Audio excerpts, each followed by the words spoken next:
ముందుగా నల్లారి కిషన్ కుమార్ రెడ్డి గారు. నమస్కారం అధ్యక్షులు గారికి. లాస్ట్ టైం కూడా మినిస్టర్ గారికి గవర్నమెంట్ గారికి విజ్ఞప్తి చేయటం జరిగింది. ఏదైతే హెచ్ఎన్ఎస్ఎస్ ఉందో మదనపల్లి సర్కిల్ నెంబర్ 3 మదనపల్లి దగ్గర 3,443 కోట్లు ఇప్పుడు ఖర్చు పెట్టడం జరిగింది. ఫస్ట్ ఫేజ్ సెకండ్ ఫేజ్ అధ్యక్ష.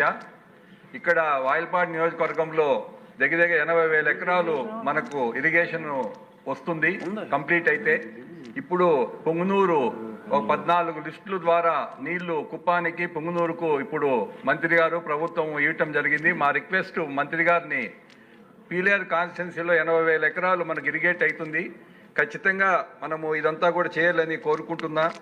అదేవిధంగా 85% పండ్లు శ్రీనివాసపురము రిజర్వాయర్ కానీ అడవిపల్లి రిజర్వాయర్ కానీ తర్వాత అవన్నీ కూడా కంప్లీట్ కావటం జరిగింది.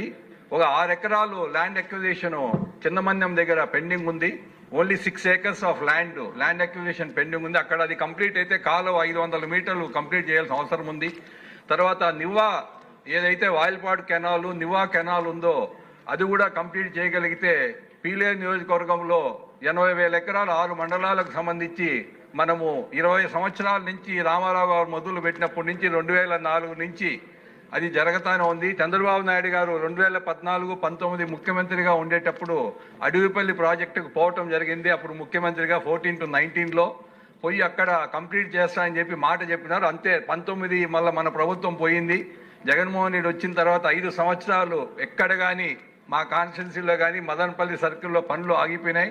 కాబట్టి నా విజ్ఞప్తి ప్రభుత్వానికి కానీ ముఖ్యమంత్రి గారికి, మినిస్టర్ గారు కూడా ఇక్కడే ఉన్నారు. ఇప్పుడు మాకు అది కంప్లీట్ చేయగలిగితే 80,000 ఎకరాలు చిన్న విషయం కాదు. ఒక నియోజకవర్గంలో 6 మండలాలు ఉంటే దగ్గర 2 లక్షల ఆయకట్టు ఉంటే ఉమ్మడి చిత్తూరు జిల్లాలో మా కాన్స్టిట్యున్సీ ఒక్కటే 80,000 ఎకరాలు మనకు ఇరిగేషన్ అవుతుంది. కాబట్టి నా రిక్వెస్ట్ ప్రభుత్వాన్ని, ముఖ్యమంత్రి గారిని, మినిస్టర్ గారిని అది యుద్ధ ప్రాతిపదిక పైన టైం బౌండ్ పెట్టుకొని కనీసం ఒక 6 నెలల టైంలో ఉన్న కంప్లీట్ చేయాలని చెప్పి మీ ద్వారా ప్రభుత్వాన్ని రిక్వెస్ట్ చేస్తున్నా అధ్యక్ష. ఖచ్చితంగా మనము 20 సంవత్సరాల నుంచి జరుగుతోంది ఈ ప్రాజెక్టు. మన టైంలో ఇప్పుడు చేసుకోగలిగితే ప్రభుత్వానికి కానీ ముఖ్యమంత్రి గారికి కానీ మంచి పేరు వస్తుందని తెలుపుకుంటూ సెలవు తీసుకుంటున్నా. థ్యాంక్ యూ అధ్యక్ష. ఈ సమస్యని చాలా సూటిగా క్లుప్తంగా అర్థమయ్యేలాగా చెప్పడం జరిగిందండి. మిగిలిన సభ్యులు కూడా వారి అడుగుజాడల్లో నడిస్తే సభ తొందరగా ఎక్కువ మందికి అవకాశం వస్తుంది.